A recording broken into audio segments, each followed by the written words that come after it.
신문 포럼을 몇 년 계속 온 것 같긴 한데 매번 맨 뒤였던 것 같아요. 그래가지고 이렇게 나와서 볼 때 용기가 없어지는, 좀 지치죠. 근데 이제 딴 때보다는 좀 일찍 시작한 것 같아요. 아마 세션이 하나가 줄어서 그러는지 해서 그나마 다행이다 이런 생각을 하고 있고요. 아까 우리 부사장님이 야 다들 지쳐 있으신데 어떡하죠? 했더니 재밌게 하면 됩니다. 그래서 그게 제일 어려워요. 재주는 없는데 재밌게가 될란가 모르겠지만, 이게 제목도 좀 재미없잖아요, 솔직하게. 그 디지털 금융 허브인데,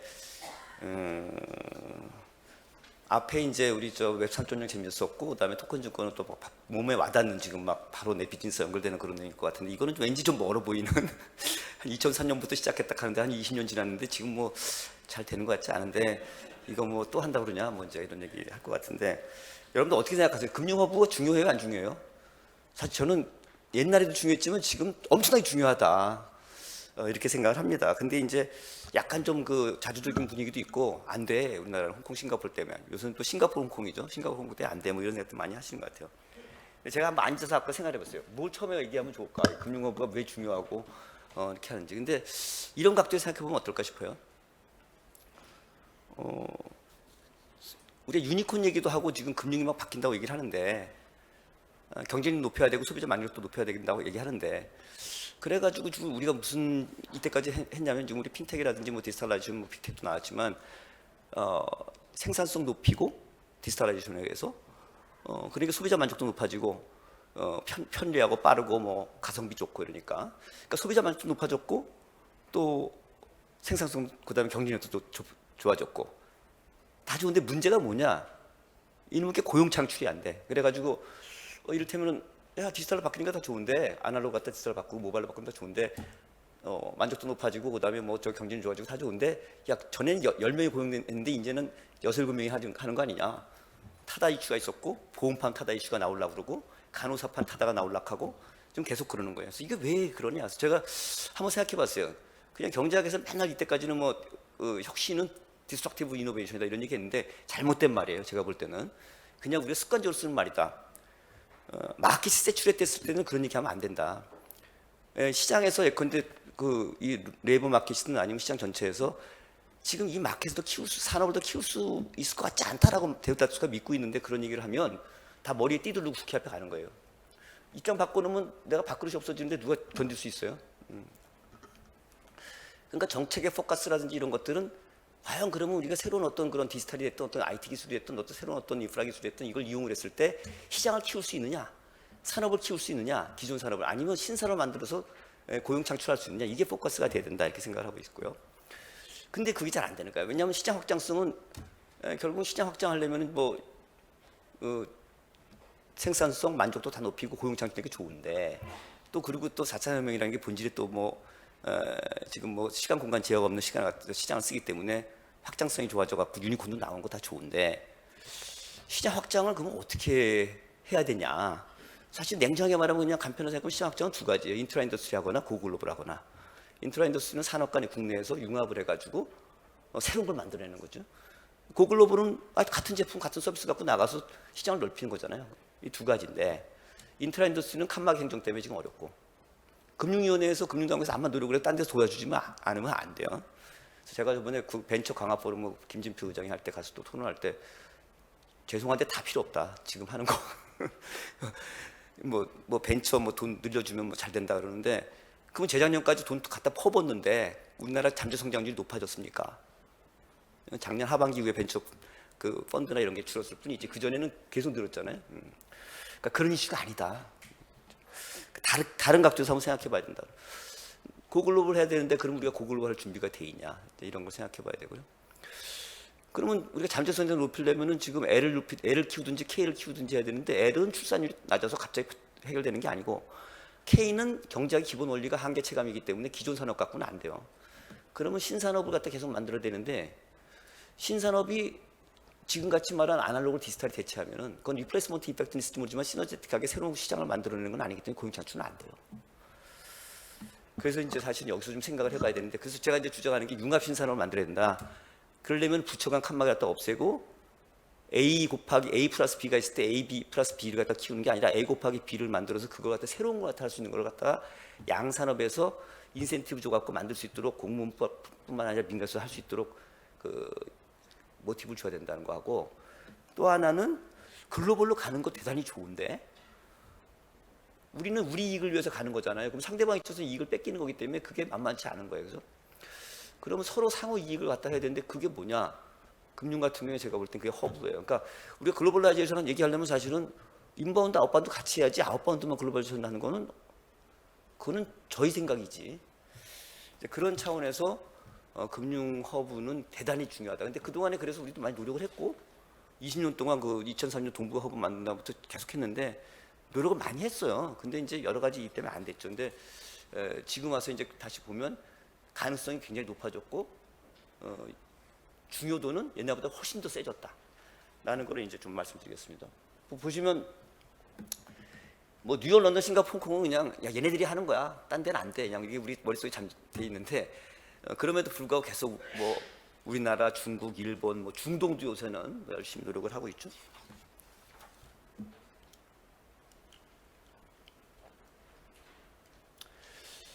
뭐 보시다시피 왜 이렇게 싸우고 난리냐.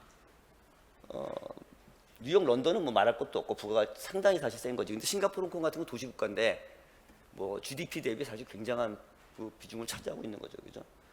근데 그것만이 아니다. 사실은 금융에서 오는 그런 부가가치뿐만 아니라 우리 기업들의 어떤 그런 글로벌라이제이션이라든지 그 접점 갖다 늘린다든지 경쟁력 갖다 제고하는데 대단히 중요하다. 그리고 이게 여기서 끝나는 게 아니라 이제 고용 창출 효과도 있고 금융에서 끝나는 게 아니라 금융하고 사실 지금 사실 이커머스와 연결될 수 있는 구조가 많이 있기 때문에 물류 허브로 갈 수 있는 그런 구조도 있다 이런 말씀드릴 수 있고요. 과거에 보니까 뭐 이렇대요. 과거에 보니까 역사적으로도 하여간 금융을 장악한 애들이 최근에 와서만 뭐 영국 다음에 미국에서 오는 그런 현상이 아니고 중세 이후에 르네상스 때부터 이미 금융을 장악한 애들이 다 잡았다는 거죠. 실제로 보면은 중세 이후에 유대인들의 그 발자취를 보면은 금융의 발자취고 그게 그 상업 국가들의 그 부흥하고 관련이 됐고 그게 너무 이제 얘네들 돈을 갖다 많이 해먹으니까 이제 뭐 샤일록 베니스 상인 같은 것도 얘기가 나온 거고 좀 뭐 할 얘기는 아니지만 나중에 그게 나치하고도 연결되고 막 그렇게 간 거죠. 그러니까 사실 그 정도로 금융이 사실은 그 비단 최근의 일이 아니고 그만큼 금융만의 얘기가 아니고 사실은 금융이 전체 그 실물 경제를 사실은 영향을 주는 그런 기반이었다 이런 거고요. 그래서 이걸 장악하는 우리가 좀 더 시리어스하게 생각하는 건 대단히 중요하다. 과거에도 그랬는데 앞으로는 더하다. 지금 중요도가 더 크다. 이렇게 노력을 했는데 잘 안 됐죠. 뭐 이건 그냥 국제금센터 지수는 왔다 갔다 해요. 그러니까 뭐 일희일비합니다. 9월달에 떨어졌다가 작년 9월에 올해 3월달에 다시 좀 올라가고. 근데 중요한 거는 최고로 좋았을 땐 6위까지 갔었다는 거죠. 2015년에 그런 상태였고요. 그래서 이거에 뭐 조금 좋아졌네, 나빠졌네 그럴 필요는 없어요. 이 GFCI 자체가 그렇게 아직까지는 정치적이진 않고 아주 정확하진 않고 그때 죄송합니다. 정무적으로 이때까지 하나도 안 들리신 거 아니에요? 큰일 났네. 고승부 위원장님은 들리셨죠? 그래서 이제 금년도 와서 다시 좀 올라갔어요. 근데 여전히 그 싱가포르, 홍콩 대비로 낮고 그리고 이제 금융당국에서 사실은 이제 그 금융연구원에다가 용역을 줘가지고 작년에 발표를 한번 했죠. 디지털 금융 중심지로 가자. 제가 볼 때는 그 결정적 계기가 이거예요. 홍콩 사태가 나갔고 난리가 났는데 안 왔죠. 한국으로는 그죠. 다 싱가포르로 가고. 그래서 야 이거는 기존 시스템이나 기존 방식이나 기존 뭐 이런 식의 노력으로는 아니다. 차라리 그게 잘 됐어요. 아니다라고 생각하고 따라주고 가야 되니까 그 결정을 했으니까. 그러면 지금 성공 요건이 뭐냐? 브라브라브 이렇게 얘기해요. 법 체계가 좀 글로벌라이즈드 스탠다드까지 맞춰야 되고 노동시장이 유연해야 되고 그죠? 그다음에 이제 실무 경쟁에서 그 비즈니스 풍부해야 되고 또 중요한 게 이제 언어 국제 랭귀지인 영어가 아주 좀 이렇게 자유롭게 쓸 수 있어야 되는데 우리나라는 이제 그 일본은 실물 경제 규모는 비교적 큰 편이긴 한데 나머지 2, 3, 4는 아니고 그다음에 실물 경제 크다 해도 뭐 홍콩, 싱가포르보다는 좀 크지만 홍콩은 중국과 연계해서 우리가 꼭 홍콩보다 크다고 얘기할 수 없고 뭐 나머지 다른 쪽은 다 열등하죠. 그래서 이제 보니까 영어는 뭐 이렇게 제약이 많고 죄송한데 약간 특히 전문 인력이 아주 그 글로벌라이즈가 안 돼 있어요. 변호사 그런 측면. 법인세율도 뭐 적어도 애가 싱가포르, 홍콩 대비로는 상당히 높은 거죠, 그죠? 노동시장도 뭐 경직적인 거는 지금 뭐 계속 개혁 얘기를 갖다 정권 한 너댓 번 바뀔 때까지 한 얘기니까 뭐 이건 얘기 안 해도 되고요. 그다음에 법 체계도 많이 지금 완화시키려고는 하지만 홍콩, 싱가포르 대비로는 유연하지 않은 거예요. 뭐 기재부가 이제 외환관리법도 많이 지금 좀 완화시키고는 있지만 좀 여전히 그런 상태고.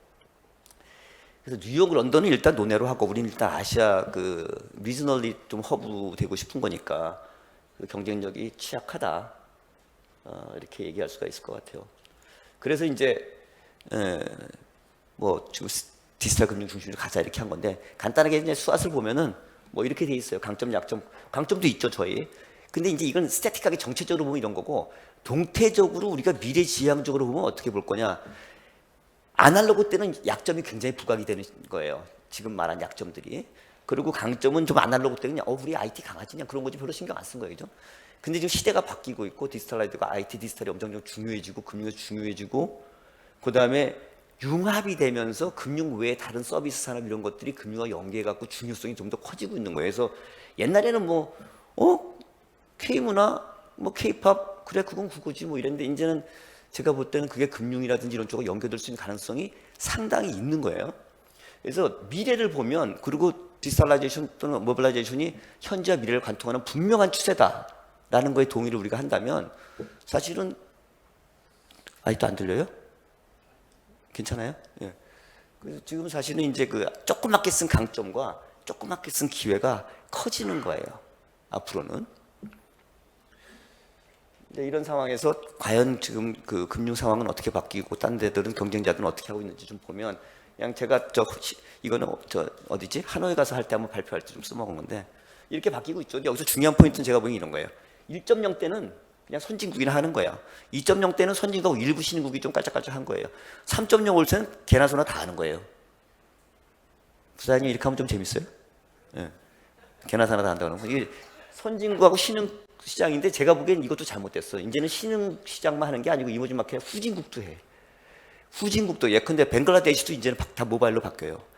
그러니까 퀀텀 점프가 일어나는 거예요. 근데 걔네들이 막 무지하게 노력해서 퀀텀 점프 일어나는 게 아니고 아까 잠깐 모두에 말씀드렸지만 길게 자충수가 없잖아. 기존 산업이 가로막는 게 없고 이해상충이 없고 그냥 내가 왜 그 금융기관 다 만들고 아날로그 만들고 경험 다 한다면 그 다음에 디지털 가고 그 다음에 PC가 그 다음에 모바일로 가냐. 바로 가지. 돈 들여가면서. 안 그래요? 똥개도 직선으로 갈 줄 아는데 왜 돌아서 가? 그러니까 이게 그냥 여기는 그냥 선진국도 신흥국도 후진국도 없는 거야. 결국은 굉장히 빠른 속도로 쫓아온다는 거예요. 제가 이제 아세안 국가 가서 얘기하면서 어떤 생각을 하냐면 까먹은 거야 우리가. 아세안이 경제연합이에요. 얘네들이 지금 디지털 모바일로 시스템을 갖다 표준화시키면서 지금 시장을 오픈하고 있거든요. 이거를 시기를 너무 두면 안 돼요. 제가 보기에는. 그래서 이건 뭐 다른 거 밑에 막 주주주 써놨지만 제가 보기에는 3.0 때는 선진국이고 나발이고 없어. 다 같은 선상에서 지금 경쟁하고 있는 거고 깨구리 점프가 뭐 걔네들이 무지하게 노력해서가 아니라 앞에 자충수가 없어요. 더 빨리 가. 그리고 마켓 세츄레이션이 없어. 지금은 다 마켓 세츄레이션 우리 타다하고 머리 띠들고 국회 앞에 가잖아요. 얘네들은 국회 앞에 갈 필요가 없어요. 금융회사들 은행들 많이 있지만 외자기이기 때문에 걔네들은 나가서 국회 앞에서 띠 못 둘러. 아니 외자기 저 은행 가서 일하고 있는데 어떻게 띠 들고 나가. 그죠? 디지털 전환 때문에 이렇게 바뀌고 있어요. 그러니까 기존의 어떤 모델에서 지금 우리가 지금 디지털 금융들이 나왔고 중요한 포인트는 금융 상품에서 디지털 자산까지 확대되고 있는 거예요. 잠깐 볼게요. 디지털 자산이 확대되고 있는 거예요. 그러니까 이거는 물론 이제 좀 우리 규제 감독 이런 데는 또 생각할 수는 있지만 어쨌든 간에 지금 그렇게 확대되고 있다는 거 경쟁과 시장이라는 차원에서 그리고 그 밑단에 뭐가 있냐면 예전에 금융에서 볼 수 없던 기술이 다 깔려 들어가는 거예요. 밑에 지금 기술이 있잖아요. 우리가 지금 글로벌리는 지금 핀텍 이네블러라고 하고 한국에서는 테크핀이라고 그러고 요새는 뭐 답 총칭의 소리 딥테크라고 얘기하고 이런 것들이 지금 ABCD 인공지능 뭐 클라우드 뭐 블록체인 IoT 5G 6G 뭐 다 이렇게 API 보안 이렇게 있어요. 그러니까 이런 것들이 밑단에서 지금 계속 작동을 하면서 미를 받치고 위에 생산성을 높여가지고 이것이 굉장히 어느 단계 갔다가 우리가 가트너의 어떤 하이퍼 곡선에 따르면은 이게 막 완전 실망했다가 다시 지금 좋아지는 단계 가서 어느 단계를 넘으면 비이필 넣거나 기술적 비이필 넣으면 폭발하는 거죠. 앞에 것이. 그런 구조로 좀 간다는 거죠. 디지털 전환은 이것의 함의가 뭐냐? 이건 어떤 그 채널 접점의 전환이 아니잖아요. 생산부터 판매, 소비에 이르는 모든 프로세스의 디지털 전환이거든요. 자, 이렇게 디지털 전환이 일어난다고 했을 때는 모든 게 디지털 전환이 되는 거야. 그냥 어떤 회사만의 디지털 전환, 시장만의 디지털 전환이 아니고 어쩔 수 없이 규제 감독도 디지털라이즈 해야 되는 거죠. 머니 무브먼트 빠르다 해가지고 야 너 잠깐 멈춰 안 돼. 그것도 어느 순간은 필요한데 트렌드상으로는 그렇게 해서만은 안 되는 거죠. 경쟁력이 근본적으로 디지털 금융이 뭐냐? 저는 이제 교과서가 전 다 바뀐다고 생각하는데 몇 번 얘기도 했었어요. 세 가지가 바뀌는 거예요, 금융에서. 화면을 쓰면은 이제 더 이상 무형이 아니에요. 제가 영어 잘 못하지만 밖에 나가서 설명하는데 별 부담이 없어요. 네, 김우주 회장님이 옛날에 뭐 다 세 개 넣고 다 팔 수 있다 했는데 영어 잘 못하셨거든요. 피지컬리 어피런스가 있는 것은 다 설명할 수 있어요. 이게 왜 좋은지 다 눌러보면 되니까. 이때까지 금융은 무형이기 때문에 설명할 수 없어. 랭귀지 컬처럴 배를 도저히 넘을 수 없어서. 그러나 지금은 달라요. 화면이 있기 때문에 다 설명할 수 있어. 두 번째는 생산서부터 판매, 소비 볼 때 가장 짧아 주기가요. 우선 배달이 필요 없잖아, 무형이니까. 그 다음에 소비자 데이터를 이용하면 이제 커스터마이즈된 금융상품을 순식간에 만들어내요. 어떤 산업의 제품도 이것보다 빠를 수 없어요. 그러니까 초고속 초연결로 되어 있는 생산, 판매, 소비자가 만나고 소비자 간에 지금 컨슈머 인플루언서라든지 왕궁이 있는 그런 사회에서는 가장 혁신 프레셔가 센 거예요. 안 하면 안 돼. 세 번째는 그 금융결제 데이터는 사실은 모든 산업의 모든 기업의 소비자 행동을 분석할 수 있는 정보가 있는 데이터예요. 그래서 금융이 더 이상 금융이 아니에요. 비금융과 연결할 수 있고 다 거기에 포인트를 찾아낼 수 있고 그러는데 그걸 이용 안 하면 바보죠. 그걸 금산불락해서 이용 못하게 하면 그 나라의 경쟁력을 잃는 거예요. 이렇게 지금 금융이 다 바뀌고 있는 상태여서 세 번째 포인트는 융합으로 가야 되는 거예요. 무조건. 안 가면 신산업도 못 만들고 고용창출도 못할 뿐만 아니라 경쟁력을 잃어요. 라는 게 제 생각이에요. 그 다음에 금융상품에서 지금 확장이 되고 있어요. 그러니까 우리가 크립토 커런시 하니까 경제학자들이 나와서 그거 화폐 아니야. 그러니까 이제 크립토 에셋으로 했고, 그러다가 이제 야 NFT하고 뭐 조합 투자하니까 법상 정의랑 안 맞아. 근데 그것도 틀린 얘기야. 법상으로 정의하면 안 되죠, 사실은. 그러니까 이제 그걸 디지털 자산을 얘기하는 거예요. 어차피 막. 근데 여기서 중요한 포인트가 제 생각이에요. 자산의 디지털화, 그 다음에 디지털 자산은 모든 기술과 연계돼서 나오는 모든 프로덕트, 바이 프로덕트는 다 디지털 자산인데 여기서 제가 생각하는 핵심은 뭐냐면 이것이 가격을 갖고서 돌아가고 두 번째는 글로벌리 24시간 돌아간다는 거예요. 제가 여기 임플리케이션이 뭐냐 그랬어요. 누구한테 했더니 뭐 우문이니까 우답을 해도 되는데 제가 생각하는 답은 뭐냐면 24시간 글로벌리 돌아간다는 얘기는 더 이상 액티브 매니지먼트는 안 된다. 자산운용이. 아니 지구가 태양을 통해서 도는데 당신 잠자잖아요. 미국에서 일할 때 당신 잠자고 우리가 일할 때 걔네들은 자는데 어떻게 사람이 계속 운용을 하냐. 이거는 인공지능이 들어와서 운용을 할 수밖에 없는 거고 그렇게 사이버 테리토리가 만들어지고 확장할 수밖에 없는 거고 로보드바이저가 만약에 똘똘한 놈이 있으면 그놈한테 투자해야 된다는 얘기고 피할 수 없는 거예요. 그러니까 우리가 지금 융합이라는 이슈가 있고 디지털라이제이션 글로벌이 있는데 이 세 가지가 융합해서 같이 일어난다는 거죠. 이건 트렌드지 우리가 막을 수 있거나 그런 것들 아니다. 이거는 뭐 이제 이렇게 해서 쭉 위로 올라갔죠. 지금 위로 올라갔는데 여기 핵심은 제가 보기에는 민간이 해갖고 통화정책도 작동 안 되게 하고 뭐 금리도 정책도 작동 안 되게 하는 저는 암호화폐 저는 가상자산을 어떻게 하냐 이거 정책 당국 굉장히 고민이 많고 이게 CBDC로 가면 이거는 이제 정책 당국 내 통화량 범주 내 통화 정책 범위 내에 있는 그런 이제 통화인데 디지털 통화인데 제가 보기엔 이거의 핵심은 가운데 있는 스테이블 코인이에요. 이거는 이제 두 가지를 연결해 갖고 제어할 수 있도록 하는 거. 그래서 엘렌이 이걸 치고 뭐 이렇게 지금 하고 있는 거라고 생각하고 있고 기니까 얘기 못 하지만 결국은 이 스테이블 코인을 갖다가 장악을 하는 자가 결국 이제 그 CBDC를 통해 가지고 민간 가상자산, 디지털 자산을 제어할 수 있을 거다라는 생각을 하고 있습니다. 지금 런던은 되게 빨리 나갔어요. 미국하고 런던이 10분 남았다고 싸우는데 그 추진 방안은 얘기 안 하고 왜 앞에만 얘기했냐 지금 그런 거예요. 근데 이것도 괜찮지 않아요? 죄송합니다. 되게 빨리, 그러니까 이 미국이 헤매면 영국이 튀어나오고 항상 그랬어요. 그래서 이번에도 영국이 기회를 찾고서 했는데 그 테크시티 만들어 갖고 막 나가고 뭐 사실은 FCA도 막 그 시장하고 연결해서 바꾸고 제도 바꾸고 뭐 규제 샌드박스도 영국이 만들었고 굉장히 프레그마틱하죠. 소비자가 정하는 거니까 철학이 다 좋은데 얘네들이 브렉시트 때문에 통닭이 됐어요. 브렉시트 때문에 통닭이 됐어. 그런 상태고요. 싱가포르는 그런 제약이 없으니까 이제 날아가는 거지 사실 얘네들은. 근데 얘네들은 뭐 스마트 금융센터 만들고 발전체 만들고 얘네들 금융이 지금 주니까 저희는 벤처 전체가 주잖아요. 그래서 좀 그런 면에서도 좀 우리가 생각할 필요가 있을 것 같아요. 얘네들은 우리가 싱가포르하고 지금 홍콩한테 겨냥하면서 이렇게 생각하는데 얘는 그냥 금융을 벤처의 핵심으로 보면서 이렇게 가는데 우리는 그냥 막 흩어져 있잖아요 지금은. 그리고 우리 성장금융 금융이 하나 있으니까 중기부 여기 중기부 쪽 계시나? 안 해. 거긴 또 그건 뭐 내 자식 아니다. 그러니까 좀 그런 것도 사실은 좀 시너지를 내야 되는 게 있고 여기 이제 핀테크 패스트 트랙이 있어요. 그래서 이런 부분은 우리나라까지는 아직 안 왔고 지금 규제 샌드박스 경우도 많이 하지만 얘네는 규제 샌드박스 두 개로 나눠 갖고 하나는 이제 일반 규제 샌드박스 부족 어려운 거 그다음에 야 그건 좀 쉬워 빨리 할 수 있는 거다 그런 건 그냥 규제 샌드박스 익스프레스로 해서 아주 빨리빨리 간단하게 해주는 그런 시스템도 돼 있고 외국에도 들어와서 할 수 있도록 지금 돼 있죠 얘는 진짜 허브예요. 인바운드 아웃바운드 다 있어요.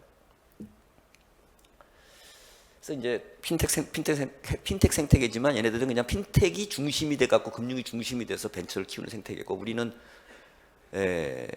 조그맣게 이제 핀텍 생태계 하나 있고 나머지가 이렇게 벤처 생태계 이렇게 있고 그래서 이런 부분들을 좀 같이 어떤 식으로 해야 되나 생각을 해봐야 되고 스위스는 먼저 치고 나갔는데 이번에 뭐 SBB 사태 나갔고 고생도 하고 좀 그러고 있죠. 이거 좀 저는 봐야 되는데 2월 달에 홍콩에서 홍콩 정부하고 그다음에 그 BIS 이노베이션 허브 이노베이션 센터하고 해가지고 얘네들이 세계 최초로 이제 그린 본드를 발행을 했어요. 근데 어떤 그린 본드냐면 블록체인 기반. 그래서 이게 좀 생각할 부분들이 있는 거예요. 그러고 나서 지금 일본이 이걸 하겠다는데 제가 작년 말부터 계속 얘네들 언제 하는데 아직까지 안 했어요. 어저께 일본하고 웨비나 했는데 아직까지 안 했고 노무라가 이제 같이 껴갖고 지금 하려고 노력을 하고 있어요. 이제 이게 시사하는 바가 뭐야? 홍콩이 지금 싱가포르에다 뺏기고 나서 지금 절치부심 새로운 걸 하는데 그걸 어떻게 하려고 그러나 제 생각엔 ESG 금융 허브를 하려고 그러는 거예요. 그러니까 그걸 블록체인 기반으로 왜냐하면 지금 그린워싱이 워낙 많잖아요. 그린워싱이 다 녹색 채권이라는데 다 그린워싱일 거거든 솔직하게. 그러니까 블록체인 기반이니까 원산 증명되고 다 이렇게. 그러니까 우리한테서 발행을 하면은 세계적으로 니네들이 그린워싱이 안 되는 걸 증명할 수 있다라고 얘기하는 거예요. 자, 두 번째는 이걸 하면은 그다음에 무슨 효과가 있을까요? 어차피 탄소 환경 시간이 점점 짧아지고 지금은 이제 경기가 나쁘니까 좀 잠깐 잠수하지만 굉장히 빨라지거든 앞으로요. 그러면 결국은 중국이 탄소 배출 1위잖아요. 그러니까 이 탄소 배출 수요가 제일 클 거라고요. 우리나라도 만만치 않아요. 홍콩이 그 수요를 받고 딴 거 하면 아주 큰 시장을 만들 수 있지 ESG하고. 그래서 저는 이제 그걸 통해 또 다른 거 같다 얘는 생각하고 있다는 건데 한국도 생각을 지금 여러 가지 생각을 해봐야 된다 그런 거고요.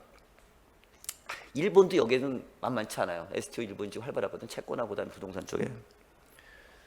우리나라는 가능성이 있냐? 저는 아주 가능성.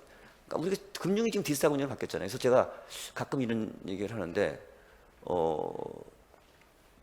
우리가 이제 디지털 금융 중심주의인데 금융 자본주의 미국이. 네? 근데 미국이 디지털을 지금 신경 못 써요. 자기 거 갖고 있는 거 뺏길까봐 그 마켓 카니발레이션이 똑같아요. 그러니까 지금은 사실은 미국을 너무 신경 쓰면 안 돼. 제가 보기에는 걔네들이 근거 국조가 아니에요. 디지털 월드에서는. 그래서 디지털 금융 자본주의를 누가 깃발을 꽂느냐? 한국이 가자 이런 거고요. IT 디지털 강점 우리는 분명히 있죠. 해외에서 분명히 인정을 해줘요.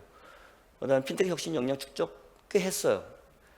그다음에 저는 이제 아까 화면 통해서 하면 랭귀지 배려 상당히 뛰어넘어요. 챗GPT까지 하면 앞으로 말할 수도 없잖아요. 그다음에 정말 강점이 난 이거는 한국은 이 서비스 다른 서비스하고 지금 융합할 수 있는 이게 굉장히 강력한 거예요. 우리 정영경 뮤직하고 문화 쪽 대표님 나 계시지만, 그러니까 금융 서비스에다가 제가 볼 때는 뭐 BTS 몇 개 엮어 갖고 하거나 뭐 의료헬스 뭐 이런 거 엮으면 굉장히 잘 팔릴 것 같은데 아이디어를 갖다 충분히 생각 안 할 수도 있는 거잖아요.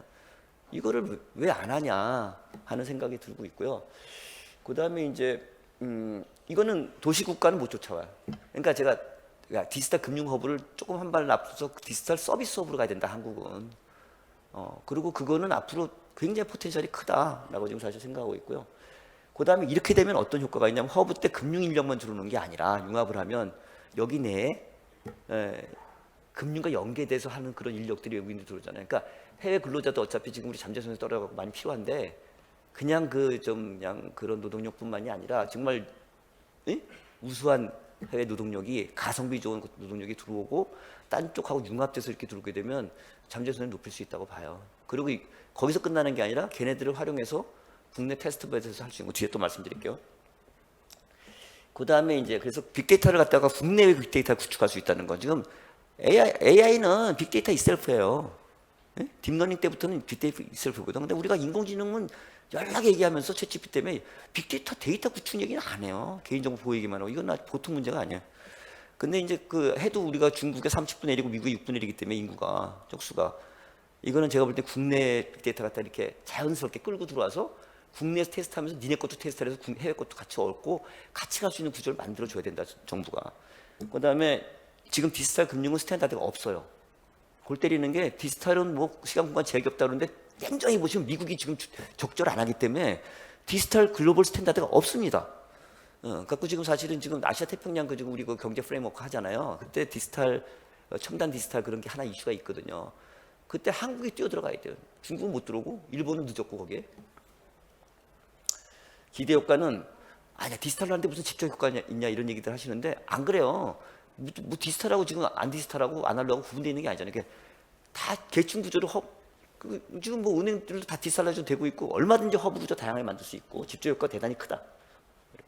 우리나라가 지금 어쨌든 간에 마이데이터 세계 최초로 했고 그 시스템도 지금 법적인 것도 뿐만 아니라 지금 뭐 오픈 뱅킹이 여러 가지 만들어 놨잖아요. 그래서 이거를 잘 활용하면 잘 또 홍보하고 해고를 연결을 시키면 또 이걸 활용해 갖고 외국에도 끌고 들어와 갖고 규제 샌드박스 내에서 연습시킨 다음에 연습시켜 갖고 또 그쪽으로 데려나가서 같이 하면 되니까 그 굉장히 좋을 수가 있고 아까 말씀드린 여차 산업하고 이제 융합하는데 문화예술, 의료예술뿐만 아니라 저는 교육도 뭐 이게 시간 길으니까 에듀텍이라고 우리 교육 그 온라인데 전혀 안 된 거야. 제가 볼 때는 지금 온라인 교육은 마치 옛날에 은행들이 SI 불러다가 내가 이렇게 하는 대로 하는 이거 똑같은 거야. 일타 강사가 뭐 이거는 에듀텍이 아니야. 그러니까 이거는 강사 콘텐츠 얘기지 UIX 좋게 한 게 아니잖아요. 앞으로 진정한 에듀텍은 UIX로 갈 거예요. 얼마든지 그거 할 수 있고 앞으로 그런 교육 혁명이 일어날 거니까 그거 끌고 와서 오히려 외국인들 노동 근로자 들어와서 그걸 해갖고 연결시키고 뭐 지금 교육 세계 시스템하고 보다는 우리 뭐 저 병원 뭐 이런 얘기 하잖아요. 다른 식으로 가자는 거지. 무슨 자꾸 모든 걸 병원도 뭐 지금 병원도 온라인 병원 있고 다 있는데 자꾸 그렇게만 가지 말고 했으면 좋겠다는 거고 또 하나 이제 수출입 창구인데 지금 벤처들 키우고 앞으로 신산업들 계속 나오면서 그 벤처가 나올 수밖에 없는데 벤처는 브랜드가 없잖아요. 수출 브랜드가. 그럼 어떻게 키울 거냐 이거지. 근데 제가 볼 때는 벌써 이걸 이카머스하고 저 핀텍 쪽한테 연결시키면 윈윈할 수 있어요. 윈윈 확실하게. 그 다음에 블록체인 연결인데 이게 좀 뭐 요새 뭐 저 김남국 의원 때문에 뭐 이러는데 확실하게 지금 구분을 해서 증권성 얘기가 나오니까 토큰 증권 키우면서 같이 키워나가는 거. 아까 블록체인 지금 뭐 좀 그 이용한 지금 저 녹색 채권 뭐 허브도 나오고 그러잖아요. 그래서 이런 부분들을 좀 명확히 했으면 좋겠다는 거고 특히 제가 이제 오늘 뭐 감동 가서 뭐 말씀드립니다. 그러니까 노리스크 로리턴인지 하이리스크 하이리턴인지 노리스크 낮은 리스크의 하이리턴은 없어요. 그건 아비트러지가 있어서. 근데 우리는 어떤 자꾸 실수를 하냐면 경제학적 명확한 그런 그 프린시플을 놓고 안정에 대해서는 공공지로 어프로치를 해갖고 철저하게 리스크가 없어야 되고 리턴은 신사람 만들어서 하이 리턴을 만들어내고 그런 일 없어요. 그러면 이걸 어떻게 해결할 거냐? 하이 리턴으로 가면 익스펙터 하이 리턴이 있으면 익스펙터 하이 리스크죠. 그거를 리스크 빵으로 가면 안 되고 있는 거는 그냥 그 사후 일벌백계로 가고 그 다음에 그거 갖다가 보험산업 돈을 떼우고 보험산업 만들고 보험으로 안 되면 재보험 만들고 해서 오히려 보안산업을 리스크를 산업화시켜 가지고 키우고 고용을 갖다 확장을 해야 되는 게 맞다. 지금 진짜 그렇게 할 텐데 그때가 거기에 가장 적합한 게 뭐냐면 이 디지털 허브 만들면서 그런 걸 만들면 갈 수 있을 것 같아요. 이쪽에 리스크가 많으니까. 네? 북한에 대해 해킹 능력이 더 좋잖아요. 왜 그래요? 우리 그런 거 안 해서 그렇지. 민영화 산업 안 해서. 특구 지정해서 하는데 뭐 이건 이제 서울하고 부산 나눠져 있는데 이거 뭐 전무적인 거니까 끝내요? 빨리 끝낼게요. 네, 이거 이렇게 하면 되고 이 허브 센터 지금 뭐 GPN이 있어요. 그러니까 예를 들면 이런 것들 좀 활용하게 하되 아까 말씀드렸듯이 규제 샌드박스를 국내만 하지 말고 해외 끌고 들어와서 해야지 된다. 그래야 상호주의가 되잖아요. 우리 글로벌로 잘 때 상호주의가 되거든. 그 정부 레퍼럴 MOU도 해야 되고 여기서 니들이 가서 자문해주면 우리도 여기서 자문해준다. 근데 그게 좋은 게 뭐냐면 걔네들 좋은 애들 끌고 들어와서 여기서 하게 하면서 특히 디테스트베드 지금 이게 스톡됐어요. 테스트베드 막 가다가 지금 데이터를 이용한 테스트베드가 안 돼. 왜냐하면 지금 뭐 개인용 외국에도 갖고 들어오면 걔네들이 한국에서 테스트하게 하고 걔네들 그 데이터도 얻고 국내 빅데이터도 같이 합동해서 만들고 걔네들 거 이용해 갖고 나갈 때 하면은 굉장히 좋을 것 같아요. 그래서 좀 그 지금 부진한 그 데이터 그 테스트 배들을 외국 애들 끌고서 적극적으로 하면, 그리고 또 이제 지금 은행들 제가 해외 진출을 하잖아요. 근데 제가 그랬어요. 지금 한국 은행 브랜드가 별로 약한데 해외 나가서 해외 은행들 뭐 베트남 은행이 인수할 수 있냐? 잘 안 될 거예요. 브랜드가 약해서 같은 가격으로는. 근데 어차피 걔네들 디지털라이제이션 되니까 걔네들 중에서 유망한 핀테크한테 지금 사가지고 가는 게 맞지. 그러면 걔네들 일 끌고 들어갔고 테스트도 시키고 하면서 성장금융에도 어차피 은행이 넣잖아요. 그럼 그 펀드 내에 공동 펀드는 안 돼요. 제가 모태펀드 사장할 때 보니까 공동 펀드는 안 돼. 그러니까 국내에서 그렇게 해가지고 국내 것도 투자하고 해외 것도 투자하고 해가지고 걔네들 시너지도 내게 하고 나가서 이게 맞아요. 그렇게 하게 되면 진정한 유니콘도 국내에서 만들어줄 수 있고 그렇게 해야 된다는 거고요. 대략 브라브라 써놨어요. 좀 보시고 예, 성장금융 활용해서 그렇게 하자. 그리고 이제 해외 확장성이 있으려면은 아이디어 갖고는 안 돼. 예, 테크놀로지가 있어야 돼요. 그래서 테크핀 또는 딥텍으로 해가지고 좀 가야 되니까 여기, 그리고 해외 경험 많은 게 아무래도 테크핀이고 뭐 이렇게 써놨어요. 그리고 상장한 것도 72%가 18개 중 13개가 지금 테크핀이고 그러니까 그런 것들 좀 활용해서 연결을 해야 되고요. 예, 국내 유니콘 만들어야지 뭐 시컷 키워갖고 외국 자본한테 넘겨주면 안 되잖아요. 그래서 그런 거 하려면 우리가 지금 금융위에서도 뭐 여러 가지 자본시장 이용해서 하지만 제가 보기에는 자발적으로 민간 자본이 들어오게 하려면 어떻게 할 거냐. 아까 말씀드린 그런 방법들을 갖다 이용을 해야 끌려 들어오지. 너희들 해 그런다고 해서 하는 건 아니잖아요. 예, 자산허브를 자꾸 두려워하지 말자. 근데 특구에서 하면 되잖아요. 특구에서 하면은 좀 리스크 갖다 우리가 제한적으로 할 수 있고 외국에도 할 수 있으니까 저희 한국 국민성하고 잘 맞아요. 그러니까 어떤 점이 강점이냐, 홍콩하고 싱가포르 대비. 제가 볼 때는 서비스 융합, 서비스 허브로 가는 거 확실하게 제가 볼 때는 강점이 있고, 디지털 자산 허브 가는 거 강점이 있어요. IT 기반 그다음에 국민성하고 잘 맞아요. 그리고 ESG도 한국이 지금 탄소 배출 저희가 몇이에요? 한 뭐 꽤 되잖아요. 지금 우리가 한 7위쯤 되잖아요. 그 상당하니까 그 탄소 배출 수요가 많아요. 저희가 친환경 하겠다고 기존 산업을 갖다 다 망가뜨릴 수 없잖아요. 성장을 떨어질 수 없잖아요. 그러니까 탄소 배출권 열심히 사야 되는데 그 시장을 만들어야 되거든요. 저희가 그럼 ESG 쪽에 좀 이렇게 위변조할 수 없는 그런 ESG를 갖다 만들어 놓가면서 하면은 같이 클 수 있는 디지털 자산하고 그런 거 만들 수 있겠다 생각을 하고 있고요. 그다음에 이제 잠재 성장률도 외국인 근로자 답이 이거밖에 없어요. 근데 좀 우수한 근로자가 들어와야지, 그죠? 그리고 융합될 수 있는 근로자가 들어왔으면 좋잖아요. 그래서 이거를 허브를 해서 만들어서 걔네들 활용해갖고 해외 진출에도 쓰고 국내 노동력 생산성도 높이고, 예. 그리고 특구 내에서 하면은 융합 신산업 만들려면 부처 간에 칸막이 허락받고 해야 되는데 그게 좀 처음에 부담스러우시면 이렇게 해가지고 효과 갖다 본 다음에 가는 것도 방법이잖아요. 무엇보다 저게 잘 안 보이냐. 칸막이 행정 어렵지만 저기는 인센티브를 드려야 돼요. 제가 공무원 입장이라도 자기 부처 먼저 챙기지 누가 다른 부처 챙겨요. 그러니까 이거는 인센티브를 줘가지고 과감하게 해야 된다고 생각을 하고, 예, 감사합니다.